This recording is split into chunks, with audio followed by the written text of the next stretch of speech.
কেমন আছেন? আশা করি আপনারা সবাই ভালো আছেন। আপনাদের সবাইকে স্বাগতম।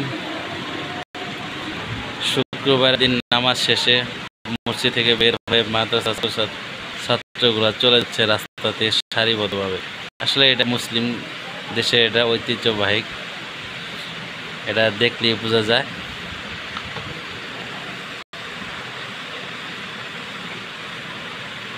এই যে লোকজন আসতেছে সারিবদ্ধ অবস্থায়।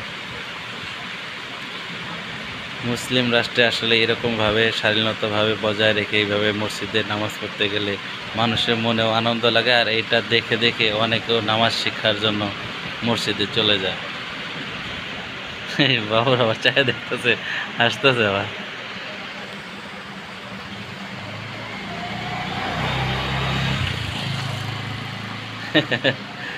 দেখতেছে, ভিডিও করতেছে, ব্যাক করে চায় দেখতেছে।